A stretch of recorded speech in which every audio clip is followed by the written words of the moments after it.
How's it going, everyone? My name is Jakejames Lugo, and welcome to the channel, where you'll find some of the most fair and honest game reviews out here. And today, we are finally talking about a classic, one that people consider to be a classic from the PlayStation 2 era. It's one of these games that has almost reached legendary status because so many people talk about it and refer to it, from the creative mind of Hideo Kojima. Fuck yeah! What the hell was that? Hey, wait a second. Hideo Kojima. Fuck yeah! Okay, I know what that is. Every time you say his name, you need to acknowledge his greatness in that fashion. So with that out of the way, let's sit down and finally talk about Metal Gear Solid 2: Sons of Liberty. Where do I even begin, man? After the monumental success of Metal Gear Solid for the original PlayStation, people were eagerly anticipating what would come next for director and designer Hideo Kojima. Fuck yeah! It would take some time for things to come together, but January 1999 was when the first design documents for the sequel to Metal Gear Solid were completed. Then in November 2001, Metal Gear Solid 2: Sons of Liberty was finally released for the PlayStation 2. Now things get a little confusing here, so bear with me. Metal Gear Solid 2 is the 7th game released in the Metal Gear franchise, even though it's a direct sequel to Metal Gear Solid on the PlayStation 1. Fun fact, the original title of the game was going to be called Metal Gear Solid 3, and have the logo include the Roman numeral 3 to symbolize 3 of the tallest skyscrapers in Manhattan. How confusing and weird that would have been, right? Anyway, stealth action is the main focus here, along with some deep storytelling and very memorable characters that you meet along the way. A lot of the gameplay elements from the first game are vastly improved and refined here, making the experience feel like a total evolution over its predecessor. Metal Gear Solid 2 also received an expanded edition called Substance a year later for the PS2, as well as the original Xbox and the PC. This new version included multiple game modes in addition to the main story, such as extra side missions called Snake Tales and bonus VR training missions. There was also new difficulty options, funny unlockable outfits, and a bonus skateboarding minigame that was exclusive to the PlayStation 2. There's more beyond that, but what you need to know is that Metal Gear Solid 2 Substance is the definitive edition of Metal Gear Solid 2. It's the version of the game that's included in every single HD collection that was released for multiple platforms after its initial release. With that out of the way, how do I even attempt to summarize this crazy epic story? There's so much, but I'll try to avoid some major spoilers here. Metal Gear Solid 2 picks up 2 years after the events of the Shadow Moses incident from the first game. Solid Snake and Otacon have teamed up to form a freelance, non-governmental group called Philanthropy. Their work involves taking on missions to seek out and destroy Metal Gear-based weapons that are being developed by other countries after what happened at Shadow Moses. Snake and Otacon get word of a prototype weapon called Metal Gear Ray that's being constructed by the US Marines aboard a tanker docked in Manhattan. As Snake infiltrates the tanker to gather information about the new weapon, things go horribly wrong as new enemies and old foes appear to take control of the tanker, attempting to steal Metal Gear Ray. The fighting gets so out of control that it causes the tanker to sink into the New York harbor, with Metal Gear Ray being stolen. In the aftermath of the incident, Snake is believed to have been killed, while the tanker is said to have polluted the New York harbor. Otacon goes into hiding, and Philanthropy is labeled as eco-terrorist by the media. 2 years later, the US government has constructed a facility known as the Big Shell to clean up the damage that was caused by the tanker incident. But as this is done, a group of terrorists known as the Sons of Liberty take over the Big Shell and take hostages within the facility, including the President of the United States. This prompts the government to once again enlist the help of Foxhound. They send in an agent using the same name as Snake to assess the situation and rescue the President from the Sons of Liberty. And if you think that's wild already, things get even crazier with one of the biggest what the hell moments in video game history. We're introduced to a new protagonist named Ryden, and watch as events unfolds, questioning everything that we've seen up to this point. Real clever of you, Hideo Kojima. Fuck yeah! Real freaking clever. The story only gets more insane from there, as many twists and turns, tense moments, betrayals, and revelations unfold during a roller coaster ride that you don't want to stop watching.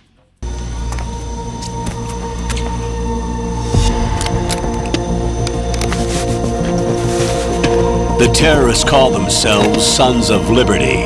Sons of Liberty? The name of their leader is Solid Snake. The hero of Shadow Moses?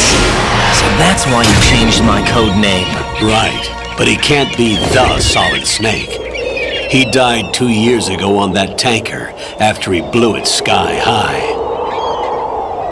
So man, this story is wild. I know it's not for everybody, especially with some of the themes and real deep philosophical things that the story of this game really gets into. But once you're on board, I feel like, and you really kind of roll with whatever the game gives you as far as the plot is concerned, you're really going to be on board throughout the entire thing. You're just going to be along for the ride, man. And it's just fun. It's interesting. It's something that's intriguing at times. Even has you questioning things that are just outside of the game, which, you know, a lot of people have dissected the story of this, and it just gets really wild and crazy. Like, for whatever reason, everybody over there that was developing the game, that was writing the story, were way ahead of their time on certain concepts. But if you just ignore all of that and you just accept what's going on with the story, again, you're going to enjoy. You're going to have so much fun. And of course, we have to talk about Ryden because it was such a big moment when this game was coming out. Everybody was hyped up for Solid Snake and what was going to happen with him. And then all of a sudden, we got the rug pulled underneath us and we got this brand new protagonist. Some people hated Ryden, understandably so, and they did for many years. Other people were intrigued by him and wanted to see, like, okay, how does this kind of like tie into everything else? And no matter what side you were on, I feel like you at least got something that was satisfying or interesting enough to make you continue with the series.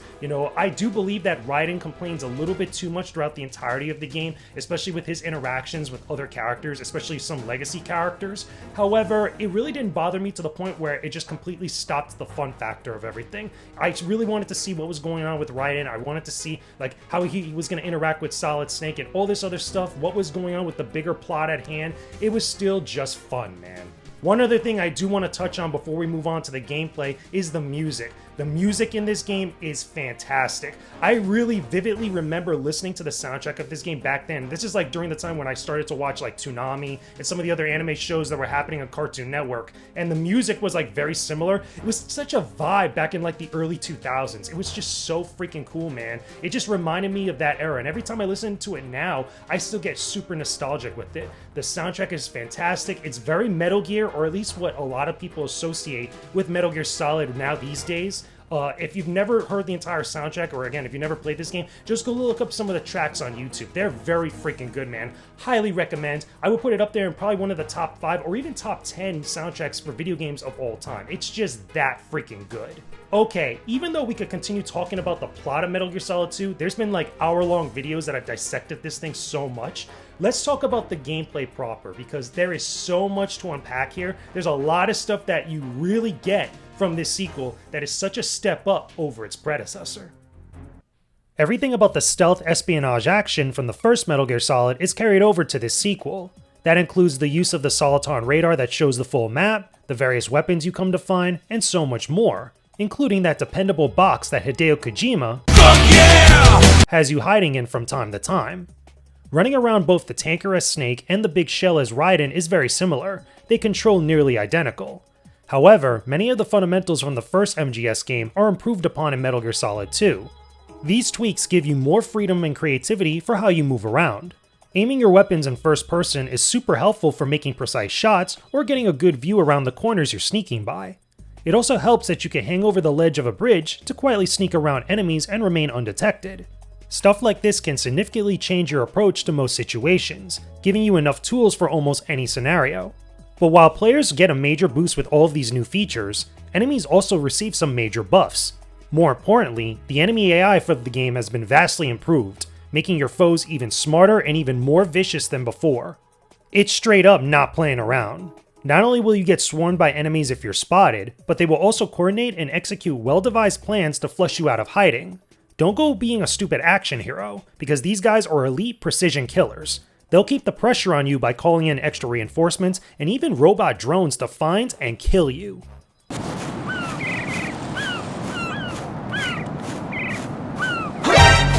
Encounter the enemy.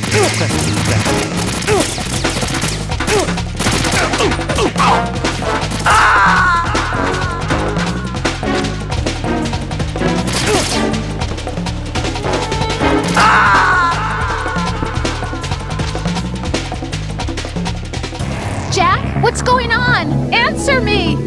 Jack! Jack! Now, I can't talk about Metal Gear Solid 2 without mentioning the over-the-top boss fights throughout the game. There's about 7 boss fights you encounter, with a few mini-bosses and repeated encounters thrown in too. When fighting the bosses, you could kill them normally by draining their health, but you also have another option. you could deplete their stamina meter. This is done by using weapons like the tranquilizer gun or stun-based weapons that damage their stamina meter instead of the health bar. Real talk, this could be so much harder to do in some fights, but not always. It really depends on how well you react and know the patterns of each battle. Successfully draining their stamina will knock the boss out and allow you to collect a bonus dog tag that they leave behind afterwards. Because of how tedious this can be, it's usually a better idea to kill them using all of your weapons rather than limiting yourself, unless you're trying to be a completionist and collect all the dog tags. Regardless of what you do, the bottom line is that each and every encounter with the Sons of Liberty is a grand event that impacts the plot and mixes up the gameplay. I could definitely say that a few boss fights aren't as impactful as others, such as the battle against Olga or the encounter with Fortune, but the rest of them really make an effort to go over the top in various different ways. Is that the best you can? Ah!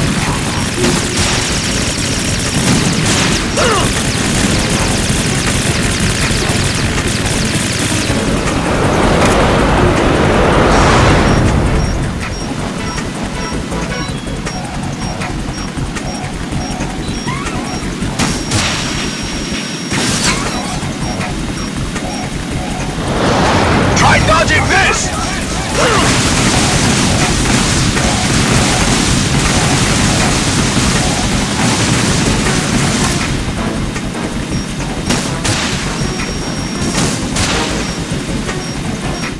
One of the things that's really awesome that stands out to me personally is the level of detail that is literally in everything within this game. It's just so crazy, the attention to detail in things involving the environment, the enemies that you encounter, and all these other different things around you that just add to the total experience. We really, in all honesty, take stuff like this for granted these days. Perfect example, one of the things you could do that you cannot do in the first Metal Gear Solid is be able to shoot out the radios that the enemy soldiers have on them to prevent them from calling for backup. To me, that is so freaking cool because you might get spotted or you might notice some guy as you're sneaking around and he's going to call in for backup for whatever reason. You could shoot out that radio that he has on his person and then give yourself some extra time either to take him out or to get away really quickly. I just love stuff like this. It just adds a whole nother layer to the different options you could do while you're sneaking around the big shell. You could even do the same thing on the tanker level. Again, throughout the entire game you could do this. It's just really cool that you're able to do that. I mean, there's other things too, like being able to shoot out individual bottles in like the bar area of the tanker and other little things here and there. It's just, if you're able to do so, why not? And I love stuff like this.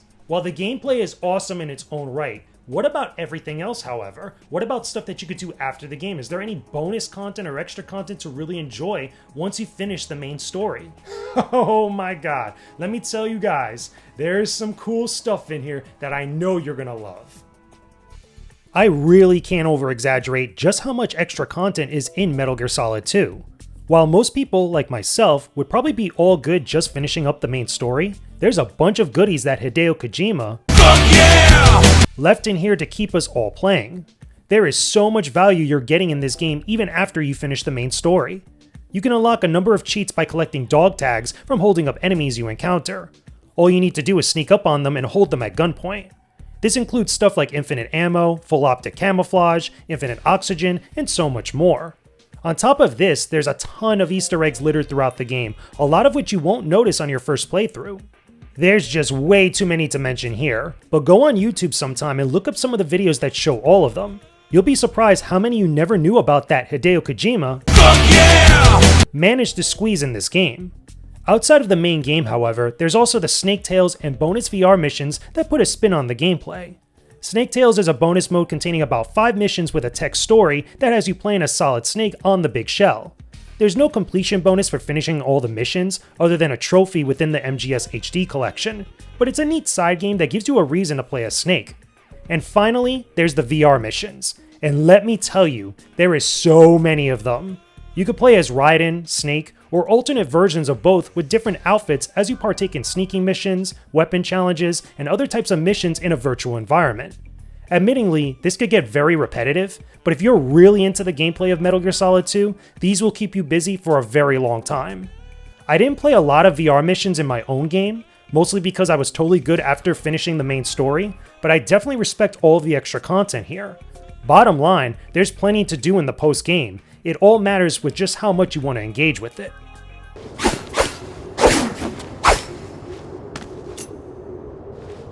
Come on, time to go. If you run out of ammo, you can have mine. You got enough? Absolutely. Infinite ammo. Wait up, Snake. What? For real, guys, I highly respect that there is so much stuff to do in this game post-main campaign. Like, it's just, there's so much things that you can do. Granted, my one little nitpick here, it's like real tiny, is that the reward that you get for finishing all the Snake Tales or all the VR missions, you don't really get much, if anything at all. I would have loved personally if we maybe got like an extra outfit for Snake or even Ryden for finishing all the Snake Tales, or maybe like another weapon or some other thing we could use in the main game or in some of these VR missions and Snake Tales as like a little extra bonus for going through the time to complete all this stuff. I mean, granted, it's really about the journey rather than the destination, but even so, like, my gamer brain here really just wishes that you could get rewarded for something extra for putting in the time and effort to complete everything this game has to offer. But that being said, it's really hard to complain whatsoever when you have so much stuff to engage with, when you're getting so much value in this package. And again, this is a game from like early 2000s that's doing this type of stuff. Repetitive or not, it's still there for you to mess around with. So I have a lot of respect for Hideo Kojima. Fuck yeah! For giving us this amount of content, man. It's just so freaking cool. So if it wasn't already super obvious, can I recommend that you check out Metal Gear Solid 2 on any platform? Hell yes. This game not only still holds up today very well with its gameplay, but still manages to keep you engaged with its story and characters despite being over 20 years old. As a sequel to arguably one of the best PlayStation 1 games ever, you gotta hand it to Hideo Kojima. Fuck yeah! For putting together a phenomenal sequel that lives up to and surpasses its predecessor. Thanks for that one, dude. We'll always acknowledge your greatness for this one. You know what? Let's say his name again because of that. Hideo Kojima. Fuck yeah! If you haven't already played Metal Gear Solid 2, do yourself a favor and pick up the game on any platform you can. It's part of the Metal Gear Solid HD collection, so you should be able to grab it pretty easily. It's totally worth your time and honestly, one of the best video game sequels ever made. Listen, the two of you won't be able to destroy that thing. Eliminate the enemy, that's your only option.